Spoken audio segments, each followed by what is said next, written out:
Hey everyone, and welcome to This Explainer. Listen, if you're a focused learner trying to communicate clearly and confidently, you are in exactly the right place. Today, we're tackling a grammar rule that trips up so many people learning English. You know that feeling, right? You have a great thought, but suddenly you just freeze because you aren't completely sure which word fits. Well, we're going to fix that hesitation permanently. Let's be totally honest for a second. Do you still get confused between was and were? Do you ever just stop speaking mid-sentence because you don't know which of these two to use? It's an incredibly common roadblock. But here's the really good news. Mastering this doesn't mean you have to memorize a giant boring textbook.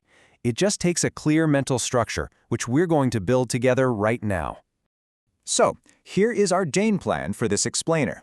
First, we'll cover the magic memory trick, then positive and negative sentences, followed by asking questions correctly. After that, we'll look at some real-life examples, and finally, we'll wrap up with your final speaking challenge. By the end, you'll have a permanent mental shortcut to speak with absolute confidence. All right, kicking things off with Section 1, the magic memory trick. Before we can really master was and were, we have to understand how we shift from the present to the past. Words like am, is, and are lock us into the present time. They're what's happening right now. But when we want to talk about the past, yesterday, last night, your childhood, old memories, we need completely different keys. And those keys are was and were. If it already happened, we have to make that shift. Notice how the pronouns transform when we make that jump back in time.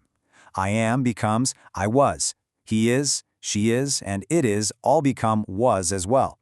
On the flip side, words like you are, we are, and they are shift over to were. If you pay close attention, there's a brilliant little mathematical pattern starting to emerge here. And that brings us to the crucial point, our easy memory trick. If you take away literally just one thing from this explainer today, let it be this. Was equals one, were equals many. That's it. You use was for one person or one thing, like the boy was happy or my phone was expensive.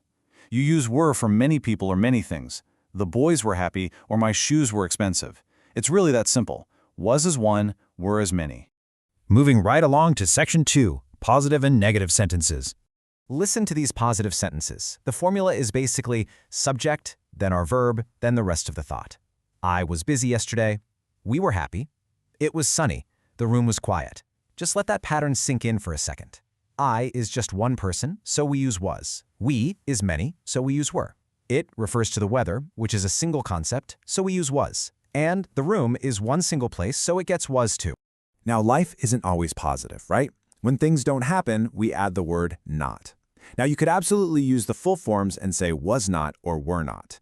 But when native speakers are just talking naturally in their daily lives, they almost always squeeze these words together into short forms. So was not becomes wasn't, and were not becomes weren't. It's incredibly effortless to talk about things that didn't happen just by plugging those short forms into daily sentences. I wasn't free. We weren't ready. My phone wasn't working. The shops weren't open. Just lean on our trick. My phone is one single thing, so it gets wasn't. The shops, plural, many things, so they get weren't. Okay, let's jump into Section 3, asking questions correctly. Imagine a friend just walks right up to you and asks a simple yes or no question about a mutual buddy. Was he tired? Notice the structure here. The formula completely changed. Instead of starting with the person, we grabbed our magic word, was, and flipped it to the very front of the sentence. And what's the response? Yes, he was. Or, if it didn't happen, no, he wasn't. Do you see how the verb flips to the front to actually ask the question, and then drops perfectly back into its normal spot right after the subject for the answer? It's like a perfectly choreographed little dance. This perfectly sets us up for digging deeper and asking for more details. We just take WH words like what, where, why, when, who, and how, and pop them at the very beginning. Where were you yesterday? Why was he angry? Who was at the door? What was on the table? The core grammar rule stays exactly the same. We're just plugging a new word in at the front. Real quick before we move on, let's clear up some super common mistakes. You might hear or even say things like, they was happy, or he were tired. If you've made these mistakes, seriously don't worry about it. Just lean back on our golden rule to fix them instantly. They is many, so it has to be, they were happy. He is one, so it must be, he was tired. Remember, was equals one, were equals many. That brings us to Section 4, real-life examples. Let's step out of the classroom for a minute. Let's track a simple timeline of a day at the beach. Morning rolls around, we were at the beach. The sea was blue, kids were swimming. Then, the afternoon hits, the sandwich was delicious. Finally, night falls, we were tired but happy. Look at how beautifully was and were act like little links in a chain, stringing together separate events to create a complete story from the past. Let's look at another one. A first day of school, 8 a.m. I was very nervous. The uniform was new, students were crying. Fast forward to noon, things shifted. I was comfortable. The teachers were friendly. By 3 p.m., reflecting on it all, my first day was wonderful. The emotions totally changed over time, but the underlying grammar, flawlessly consistent.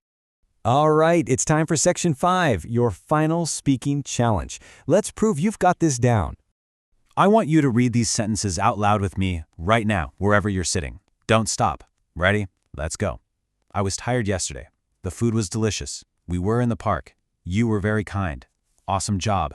By doing this rapidly, you're actually building your speaking rhythm.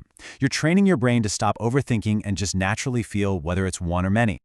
I really want to emphasize a key takeaway from our source material today. Practice every day. Speak loudly. And whatever you do, do not fear mistakes. Seriously, mistakes are absolutely essential. They aren't failures. They're just stepping stones to your ultimate fluency. So, to really cement everything we've covered in this explainer, I'm going to leave you with one final practical challenge. Using that magic memory trick, the structures we built, and everything else you just absorbed, answer this question out loud right now. Where were you yesterday? Think about it, say it out loud, keep practicing, and I'll catch you on the next explainer.